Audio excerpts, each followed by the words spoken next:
नमस्कार, मैं अशोक कुमार पांडे और स्वागत है आपका टीसीएच पर। नरेंद्र मोदी जी की ट्रंप के साथ तस्वीरें आ गई, सारी गोदी मीडिया उस पर हो हल्ला मचा चुका, सारा तमाशा हो गया। मैक्रोन ने हिंदी में बोल दिया, उस पर रूबिया लियाकत बिल्कुल पागल हो गई और ये सारा तमाशा एक तरफ चल रहा है तो दूसरी तरफ कुछ बड़े सवाल सामने खड़े हो गए हैं।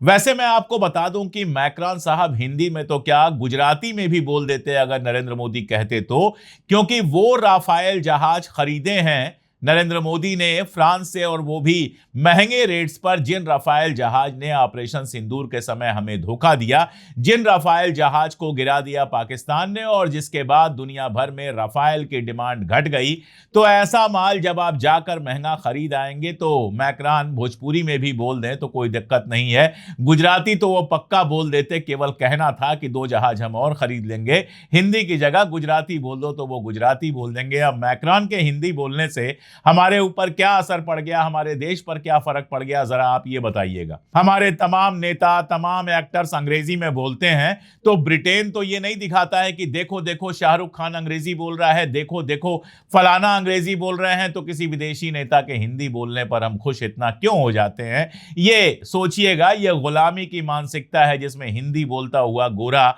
आपको बड़ा शानदार लगता है, भले वो हिंदी की हर दूसरी लाइन में टांग तोड़ रहा हो। अंग्रेजी कैसे बोली जाएगी, अंग्रेजी में कौन सा लफ्ज कैसे बोला जाएगा, वर्सीलिया होगा कि वर्साय होगा, इस पर हम यहां बैठकर बहस करते हैं और हम ये नहीं देखते हैं कि न वो दिल्ली ठीक से बोल पाते हैं, न ठीक से ईरान बोल पाते हैं। ये गुलामी की मानसिकता है जिसमें लगता है कि अंग्रेज हिंदी बोल रहे हैं, और हमारा मीडिया जो वैसे ही सरकार का गुलाम है, वो अगर इस गुलामी की मानसिकता में मैक्रोन के बोलने पर खुश होने की जगह ये आपसे पूछे या ये आपसे सवाल करे या सरकार से सवाल करे कि राफेल हम क्यों खरीद रहे हैं, क्यों महंगा खरीद रहे हैं, तो आपको भी आश्चर्य होगा, हमें भी आश्चर्य होगा। उससे हम यही एक्सपेक्ट करते हैं कि दलाली करता रहे, सरकार की दलाली करे, विदेशी सरकार की दलाली करे, साहब की दलाली करे, इनकी दलाली करे, उनकी दलाली करे। अब दलाली करके किसी का पेट भरता है तो क्या दिक्कत है। खैर, मैं बात कर रहा हूं और मेरे हाथ में एक अखबार है दैनिक भास्कर, जिससे हिंदुस्तान में जो हिंदी की दुनिया के लोग हैं वो अच्छी तरह से परिचित हैं। वजह यह है कि दैनिक भास्कर को हिंदी में सबसे ज्यादा पढ़ा जाता है। मैं यहां दैनिक भास्कर का प्रचार नहीं कर रहा हूं, बहुत सारे अखबार मेरे सामने हैं, हिंदी के, उर्दू के, अंग्रेजी के, लेकिन इस अखबार को मैंने इसलिए लिया है कि इसको काफी ज्यादा पढ़ा जाता है। अब इस अखबार के पहले पन्ने के दाहिनी तरफ राइट साइड में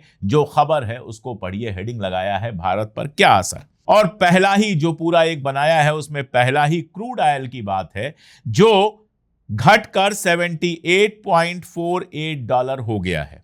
23 मार्च को यह बढ़ के $157 हो गया था, $157 हो गया था, और अब आधा रह गया है, 78 पर पहुंच गया है। पेट्रोल जो है वो $114.51 पहुंच गया है, और ऐसे ही आप डीजल देखेंगे और बाकी सारी चीजें देखेंगे तो सब में जबरदस्त कमी हुई है, यहां तक कि सोना और चांदी भी सस्ते हुए हैं। अब सवाल यहां पर यह है, जो मैं पहले ही पूछ चुका हूं, कि जब ये सब दुनिया में महंगा हुआ था तब तो आपने यहां पर रेट्स बढ़ा दिए थे। जब क्रूड ऑयल महंगा हुआ तो पेट्रोल, डीजल, सीएनजी सबके रेट्स यहां पर बढ़ा दिए गए, एलपीजी के रेट्स बढ़ा दिए गए। मैंने ये सवाल किया था जब वार खत्म हुआ था, खबर ये आई थी कि अब समझौता होने वाला है, और अचानक क्रूड ऑयल की प्राइस $100 से नीचे चली आई थी, अब तो 78 के आसपास आ गई है। तो मैंने ये सवाल किया था कि जो पेट्रोल, डीजल, सीएनजी, एलपीजी, इन सब की प्राइस बढ़ी है, इनका कीमतें जो बढ़ी हैं, वो कीमतें कम होंगी या फिर उतनी ही टिकी रहेंगी। जवाब तो नहीं मिला, मेरा जवाब तो क्या देंगे, लेकिन पेट्रोल पंप और बाकी सब जो आप जाएंगे तो देखेंगे कि प्राइस अब तक बढ़ी हुई है, प्राइस घटाने का कहीं कोई नाम नहीं है। तो जब इंटरनेशनल प्राइस बढ़ेगी तो आप बढ़ा देंगे, लेकिन जब घटेगी तो आप नहीं घटाएंगे। इसका मतलब क्या है कि हमारी सरकार आपके और हमारे बारे में नहीं सोचती है, उसके सोच में सिर्फ और सिर्फ बिजनेसमैन हैं जो पेट्रोल, डीजल, ऑयल आपको बेच रहे हैं। एक तो एथेनॉल मिला मिला के सत्यानाश किया जा रहा है। तमाम लोगों का कहना है कि एथेनॉल मिलाने की वजह से जो पुरानी गाड़ियां हैं जिनके इंजन एथेनॉल के हिसाब से नहीं बने हुए हैं उनको नुकसान पहुंच रहा है। दूसरा, एथेनॉल मिलाने का हमको कोई फायदा नहीं मिल रहा है। हम तो भाई 80% 70% पेट्रोल डीजल खरीद रहे हैं, 20-25% पता नहीं कितना उसमें एथेनॉल मिलाया जा रहा है। अब कहा जा रहा है 100% एथेनॉल मिलाया जाएगा, लेकिन हमारी प्राइस कम नहीं हो रही है। अगर मिलाने से हमारी कीमत कम हो जाती, हमें पेट्रोल डीजल सस्ता मिलता, तो हम शायद खुश भी हो लेते कि चलो दाम तो कम हुआ, कुछ भी मिलाओ, लेकिन यहां मिलावट के बावजूद दाम लगातार बढ़ा। और अब जब इंटरनेशनल मार्केट में प्राइस कम हो गई है तो सरकार चू नहीं कर रही है, कह नहीं रही है कि पेट्रोल और डीजल के दाम घटाए जाएंगे, क्योंकि सरकार का कोई इंटरेस्ट इसमें नहीं है कि पेट्रोल और डीजल के दाम घटाए जाएं। कंपनियां सस्ते में खरीदेंगी लेकिन आपको महंगे में बेचती रहेंगी, ताकि आपके पॉकेट से पैसा घटता रहे और उनके खजाने में पैसा लगातार बढ़ता रहे। तो जब यह हालत है, जब जनता को लूटना ही है हर तरीके से, तो ट्रंप से मिलकर आप आए, उससे हमें क्या मिला? यह सवाल कल भी मैंने पूछा था और यही सवाल मैं आज भी पूछ रहा हूं, क्योंकि देश के अंदर जो चल रहा है तमाशा, उस तमाशे में यह सवाल बहुत ज्यादा इंपॉर्टेंट हो जाता है।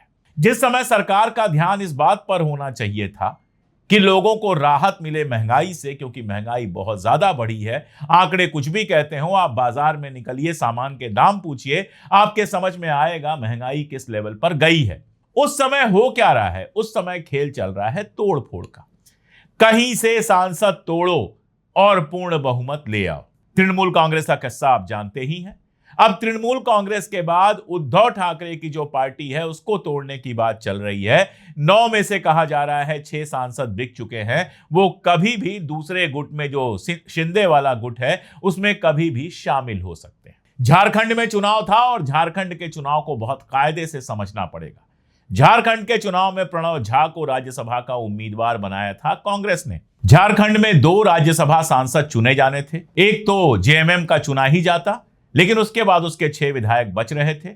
उसमें कांग्रेस के विधायकों को जोड़ के और आरजेडी और साथ में सीपीएम के विधायकों को जोड़कर बड़े आराम से प्रणव झा जीत सकते थे। लेकिन आप देखिए, वहां पर CPM, communist party, Marxist communist party और आरजेडी यानी कि लालू यादव की पार्टी, इन लोगों ने उसको वोट दिया जिसको एनडीए ने वहां पर बिठाया था, यानी भारतीय जनता पार्टी ने बिठाया था। क्या बात की जाए आइडियोलॉजी की, क्या बात किया जाए सेकुलरिज्म की, जब आरजेडी और सीपीएम के विधायक नरेंद्र मोदी के सांसद को, नरेंद्र मोदी के कैंडिडेट को जाकर वोट दे रहे हैं। तो झारखंड आपने देख लिया, आपने देख लिया तृणमूल कांग्रेस का बंगाल में, आपने देख लिया महाराष्ट्र का, और अब कहा जा रहा है यूपी में दावा किया जा रहा है, ओम प्रकाश राजभर दावा कर रहे हैं कि समाजवादी पार्टी भी टूटने वाली है। और केशव मौर्य कह रहे हैं कि लोग तो तैयार बैठे हैं, हम उनको तोड़ नहीं रहे हैं, क्योंकि विधानसभा चुनाव के बाद तो ये अपने आप हमारे यहां आ जाएंगे। अब आप ये सोचिए कि जिस सरकार को 24 घंटे ये फिक्र है, और खेल हर जगह हो रहा है, कर्नाटक में भी खेल हुआ है। कर्नाटक में भारतीय जनता पार्टी के विधायकों ने क्रॉस वोटिंग की है और कांग्रेस का एक एक्स्ट्रा राज्यसभा सांसद जीत गया है। यानी जहां जिसकी सत्ता होगी वहां इस तरह का खेल होगा। विचारधारा और बाकी सब चीजें आपके और हमारे लिए हैं, सेकुलरिज्म और बाकी सब बातें आपके और हमारे लिए हैं। जो लोग हमारे और आपके वोट से चुन के जा रहे हैं, वो जा रहे हैं तृणमूल से और फिर भाजपा में शामिल हो जा रहे हैं उद्धव की पार्टी से और फिर भाजपा में शामिल हो जा रहे हैं। मतलब कहीं कोई विचारधारा, कहीं कोई आइडियोलॉजी नहीं है। बाएं से दाएं, दाएं से बाएं, उत्तर से दक्कन, दक्कन से उत्तर, उनको पलटने में 2 मिनट नहीं लगता। मिलते होंगे कड़क नोट और कड़क नोट से वो बिक जाते हैं। और इससे दिक्कत क्या है? इससे दिक्कत यह है कि जनता चाहे जो भी करे, जनता जिसको भी चुनकर भेजे, सत्ता और जिसके पास पावर है, जिसके पास पैसा है, वो अपने हिसाब से किसी को भी इधर से उधर कर देता है। इसीलिए एक बात मैं लगातार कहता हूं कि ये टाइम जोड़ तोड़ की राजनीति का नहीं है। दिल्ली में, लखनऊ में, भोपाल में, कोलकाता में बैठकर कंप्यूटर से जो राजनीति होती है, उस राजनीति का वक्त चला गया है। शराब के दौर के बीच रेस्टोरेंट में बैठकर, महंगे क्लबों में बैठकर, बड़ी गाड़ियों में घूमते हुए जो राजनीति होती है, विपक्ष वो राजनीति नहीं कर सकता, सत्ता पक्ष वो राजनीति कर सकता है। क्योंकि अमित शाह और नरेंद्र मोदी जी के कंट्रोल में पैसा बहुत ज्यादा है, पावर सारा है, ईडी है, सीबीआई है, इनकम टैक्स है, अडानी है, अंबानी है, वो किसी को भी खरीद सकते हैं, किसी भी सांसद को यहां से वहां कर सकते हैं। तो इस खेल में आप उनसे नहीं जीत पाएंगे। और इसीलिए राहुल गांधी का पिछले दिनों का जो कर्तव्य है और पिछले दिनों के जो भाषण हैं, वो बेहद इंपॉर्टेंट है। जैसे कांग्रेस की जो मीटिंग हुई थी, उसमें उन्होंने बात की थी कि रेजिस्टेंस का टाइम है। देखिए, इस बात को समझना बहुत जरूरी है। रेजिस्टेंस अपने आप में बहुत हिंसक वर्ड लगता है, लेकिन रेजिस्टेंस जो होता है वो एक्टिव भी होता है और पैसिव भी होता है। गांधी का जो रेजिस्टेंस था, गांधी का जो प्रतिरोध था, जिसमें सत्याग्रह था, जिसमें बाकी सारी चीजें थी, उसमें हिंसा कहीं से शामिल नहीं थी। जब हिंसा हुई तो उन्होंने सत्याग्रह वापस ले लिया था। इसलिए रेजिस्टेंस का मतलब हमेशा हथियार नहीं होता है। ईरान का जो रेजिस्टेंस है, जिसको वो रेजिस्टेंस फोर्स कहता है, जिसमें होती है, जिसमें हिजबुल्लाह है, हमास है, वो खुद है, वो हथियार उठाते हैं, वो एक तरह का रेजिस्टेंस है। लेकिन पॉलिटिकल रेजिस्टेंस जो होता है वो दूसरी तरह का होता है। पहले तो ये समझना होगा। और दूसरी बात की रेजिस्टेंस की जरूरत क्या है? रेजिस्टेंस की जरूरत यह है कि अब सीधे सीधे चुनाव लड़ना और चुनाव जीतना मुश्किल हो गया है, मुश्किल बना दिया गया है। चुनाव आप लड़ते हैं, कुछ लोग आपके पक्ष में वोट देते हैं, कुछ लोग आपके खिलाफ वोट देते हैं, जिसको ज्यादा वोट मिलता है वो जीत जाता है। लेकिन ये तब है जब बाकी संस्थाएं जो हैं, चुनाव आयोग, पुलिस, सरकार मतलब जो सरकार की कार्यकारी है, जो आईएएस, पीसीएस और बाकी सब होते हैं, अधिकारी होते हैं, ये सब जब निष्पक्ष होकर काम करते हैं, जब किसी की तरफ झुकते नहीं हैं, जब ये बिल्कुल ईमानदारी से काम करते हैं, तब तो अधिक वोट पाने वाला जीत जाता है और कम वोट पाने वाला हार जाता है। लेकिन जब वोट ही गायब कर दिए जाएंगे, लाखों लोगों के वोट काट दिए जाएंगे और भी पता नहीं क्या क्या खेल होगा। मतलब गजब है कि राम मंदिर के अंदर भी 8 महीने के सीसीटीवी का फुटेज डिलीट कर दिया जाता है ताकि चोरी ना पकड़ी जा सके। और हमारा जो चुनाव आयोग है वो भी जाके कोर्ट में कहता है कि हम सीसीटीवी नहीं दिखा सकते, पता नहीं किसके लिए सीसीटीवी लगी है। अगर कोई देख ही नहीं सकता है तो सीसीटीवी का फायदा क्या है? तो आपके वोट गायब किए जा सकते हैं, अंदर पता नहीं क्या क्या खेल हो सकता है, डब्बे बदले जा सकते हैं, मशीनें, मतलब बंगाल में तो मशीनों ने खुदकशी कर ली, आग लगा ली खुद को। अब आग लग गई, मैं कैसे कहूं? आग यूं तो लग नहीं जाती है। अगर उनमें आग लगी है और इतनी सारी मशीनें जल गई हैं तो कहीं ना कहीं कोई ना कोई वजह तो होगी। आग लगी है तो धुआं तो होगा। अब ये धुआं किसका है, आप खुद फैसला कीजिए। तो जब वो माहौल है कि कोर्ट से लेकर, सीबीआई से लेकर, आईबी से लेकर जितनी संस्थाएं हैं, ईडी वीडी की तो बात ही छोड़ दीजिए, आप इतनी कहानियां सुन चुके हैं और ईडी को तो इतनी बार सरकार फटकार लगा चुकी है कि मुझे कुछ कहने की जरूरत नहीं है। जब सारी संस्थाएं आपके खिलाफ हैं, जब मीडिया पूरा आपके खिलाफ है, जब मीडिया 24 घंटे सरकार की दलाली करने में लगा हुआ है, तो आप बताइए कि पुराने तरीकों से चुनाव कैसे जीता जा सकता है? चलिए, चुनाव जीत गए आप।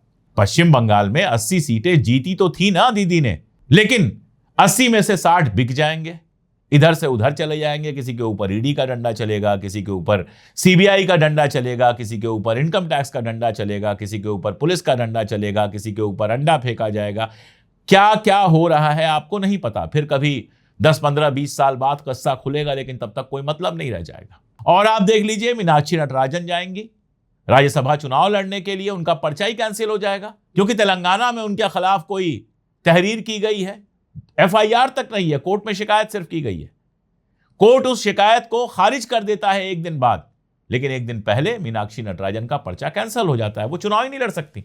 तो आप चुनाव अगर लड़ लेंगे, जीत जाएंगे, तो खरीद लिया जाएगा आपके लोगों को। चुनाव आप लड़ नहीं पाएंगे, चुनाव लड़ने जाएंगे तो आपके फेवर में जो लोग हैं उनका वोट काट दिया जाएगा, और सब कुछ ठीक ठाक हुआ तो गिनती के समय क्या होगा किसी को नहीं पता। तो जब ऐसा माहौल है, जब हमारी सारी संस्थाएं कॉम्प्रोमाइज हो चुकी हैं, जब भरोसा नहीं रह गया है इलेक्शन के पूरे सिस्टम पर किसी को, तो रेजिस्टेंस का मतलब होता है सड़क पर उतरकर जनता के साथ सीधे जुड़ना और देश के अंदर एक जन आंदोलन खड़ा करना, ताकि अगले चुनाव में जब आंधी आए तो ये सारी संस्थाएं भी मिलकर उसको ना रोक सकें, ताकि जनता के अंदर वो चेतना पैदा हो कि आपका नेता जिसको आपने चुना है वो अगर बिक जाए तो उसके घर का घेराव कर ले, वहां पर भूख हड़ताल पर बैठ जाए कि जब तक तुम वापस नहीं लौटोगे तब तक हम यहां से नहीं हटेंगे। हिंसा नहीं करेंगे, लेकिन अहिंसा से प्रतिरोध करेंगे। अगर शुद्ध हिंदी में कहना हो तो इसको कहेंगे अहिंसात्मक प्रतिरोध। अंग्रेजी में कहना हो तो कहेंगे नॉन वायलेंट रेजिस्टेंस। अमन के साथ विरोध, मुखालिफत भी करेंगे लेकिन अमन के साथ मुखालिफत करेंगे, खून नहीं गिराएंगे। ये है जो राहुल गांधी कह रहे हैं। और इसीलिए बहुत इंपॉर्टेंट हो जाता है कोटा के स्टूडेंट्स के बीच में उनका जाना। आप देखिए, कोटा जा रहे थे वो, उसके पहले उनकी जो होर्डिंग्स लगाई गई थी वो होर्डिंग हटाई जा रही थी। आप सोच के देखिए, देश के विपक्ष का नेता, जिसकी पार्टी राजस्थान में भी सबसे बड़ी विपक्षी दल है, वो जाता है छात्रों से बात करने के लिए और उसके होर्डिंग हटाए जाते हैं। कहा जाता है कोचिंग्स को धमकी दी गई कि राहुल गांधी के प्रोग्राम में वो ना आए। आप सोच के देखिए, उसके बावजूद राहुल गांधी जाते हैं और पॉलिटिकल लाव लश्कर की जगह अकेले जाते हैं। हजारों छात्र घेरते हैं और वहां पर वो अपनी बात रखते हैं। और उसके बाद देखिए तौलीन सिंह जी, ये तौलीन सिंह जी वही हैं जो हमेशा बीजेपी के लिए बैटिंग करती रही हैं, 2014 के पहले भी और बाद में। बीच बीच में कुछ पलट जाती हैं, बदल जाती हैं, लेकिन कुल मिलाजुलाकर अगर इनका इकलौता काम है तो वो गांधी परिवार के खिलाफ कुछ भी लिखना है। तो वो लिखती हैं कि राहुल गांधी अंग्रेजी में बोले, हिंदी में बोलते तो अच्छा था। और ये बात वो अंग्रेजी में लिखती हैं, हिंदी में नहीं लिखती हैं। मैंने उनसे सवाल पूछा कि अगर राहुल गांधी से हिंदी की इतनी उम्मीद है तो भाई आपने सारी जिंदगी अपना लिखना पढ़ना अंग्रेजी में क्यों किया, और ये ट्वीट भी आप अंग्रेजी में क्यों कर रही हैं? हिंदी में कहते हैं पर उपदेश कुशल बहु तेरे, यानी दूसरे को भाषण देना बड़ा आसान है, खुद पे लागू करना मुश्किल है। तो तौलीन सिंह जी अंग्रेजी और हिंदी की बात करना शुरू कर देती है, क्योंकि मामले को भटकाना है। जबकि हकीकत यह है कि राहुल गांधी ने अंग्रेजी में भी बोला था और हिंदी में भी बोला था, और जो बच्चे तैयारी करते हैं वो अंग्रेजी मीडियम में ही तैयारी करते हैं। ऐसा नहीं है कि बच्चे अंग्रेजी नहीं समझते हैं। ऐसी कोई ऑक्सफोर्डियन अंग्रेजी बोल रहे थे कि उनके समझ में ही ना आए, आसान अंग्रेजी बोल रहे थे। और आज के बच्चे जो 12वीं में पढ़ते हैं या तैयारी करते हैं वो आराम से इतनी अंग्रेजी समझते हैं, इससे बेहतर अंग्रेजी भी समझ लेते हैं। और राहुल गांधी ने हिंदी में भी बोला, हिंदी अंग्रेजी कोई मुद्दा ही नहीं है। नीट का एग्जाम बंगाल का बच्चा भी देता है, साउथ का बच्चा भी देता है, तमिलनाडु का भी देता है, केरल का भी देता है, तेलंगाना का भी देता है, नॉर्थ ईस्ट का बच्चा भी देता है, आसाम का, त्रिपुरा का, सारे इलाकों का बच्चा वो एग्जाम देता है। और इन इलाकों की भाषा हिंदी नहीं है, हिंदी थोड़े से इलाकों की भाषा है। कोटा में सारे देश से बच्चे आते हैं और वो हिंदी अंग्रेजी दोनों बोलते हैं। खैर ये मुद्दा ही नहीं है। मुद्दा ये है कि गोदी मीडिया उसका मजाक उड़ाता है, उसको भटकाने की कोशिश करता है, लेकिन सरकार से ये सवाल नहीं पूछ पाता है कि नीट में क्यों पेपर लीक हुए। छोटे मोटे चंगुओं मंगुओं को पकड़ने से कुछ नहीं होता है, जो असली लोग थे उनको क्यों नहीं पकड़ा गया। और जब मीडिया ये सवाल पूछना भूल गया है तो रेजिस्टेंस का एक और मतलब होता है कि हम भी मीडिया बने, आप भी मीडिया बनो, जनता मीडिया बने और जनता ये सवाल पूछे कि भाई क्रूड ऑयल का प्राइस जरा सा बढ़ता है तब तो आप तेल का दाम बढ़ा देते हो। अब जब क्रूड ऑयल का प्राइस घट गया है, जब स्ट्रेट ऑफ हॉर्मुज खुल रही है और सप्लाई लाइन हमारी क्लियर होने वाली है, तब यह प्राइस कम क्यों नहीं किया जाता है। जनता यह सवाल पूछे कि दिन रात लोगों को तोड़ने पर आप क्यों लगे हुए हैं। जनता यह सवाल पूछे अपने एमपी और एमएलए से कि हमने तुम्हें सेकुलर समझ के वोट दिया था, तुम बीजेपी में कैसे चले गए। जनता यह सवाल पूछे कि हमारे बच्चों का भविष्य अंधकार में क्यों है। जनता यह सवाल पूछे कि पेपर लीक क्या छोटे मोटे चंगू मंगू करा रहे हैं, जो बड़े हैं जिम्मेदार हैं उनको क्यों नहीं पकड़ा जा रहा है। जनता यह पूछे कि राम मंदिर के अंदर जो हमने चंदा दिया था, जो हम पैसे दे रहे थे, हम जाकर वहां पर दान कर रहे थे, उसमें इतनी बड़ी लूट हो गई, अभी तक एक भी एफआईआर क्यों नहीं हुई है। जब तक आप ये सवाल नहीं पूछेंगे और हिंदू मुसलमान दंगा फलाना ढिमका इन सब में उलझे रहेंगे, यकीन जानिए आपको लूटा जाता रहेगा, आपके सामने आपके बदन से एक एक कपड़ा उतारा जाता रहेगा और उस नशे में आपको दिखाई नहीं देगा। इसलिए ज़रूरी है उस नशे से बाहर आइए। यहाँ बात एक पार्टी की या एक नेता की नहीं है, यहाँ बात देश की भी है और हमारी और आपकी जिंदगी की भी है। आगे आएंगे, अपने अधिकार समझेंगे, अहिंसात्मक तरीके से सवाल उठाएंगे, तब तो ये हल हो सकते हैं, वरना बैठे रहिए, हिंदू मुसलमान की चाशनी चाटते रहिए और अपने सामने अपने घर, अपने देश, अपनी दुनिया को तबाह होते देखते रहिए। आज के लिए इतना ही, बहुत शुक्रिया।